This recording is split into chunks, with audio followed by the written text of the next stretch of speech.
Ang shabu-shabu ay isa sa pinaka-popular hotpot dish sa bansang Japan for 1,000 years. Hinahaluan ito ng mga maninipis na karne at mga bite-sized vegetable.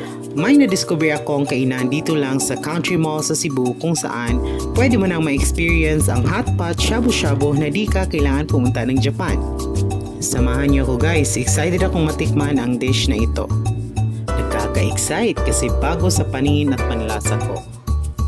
Ang Buffet Master PH ay bukas from 11 a.m. to 9 p.m. every day. Di crowded ang place which is bagay na bagay sa mga friends and family bonding.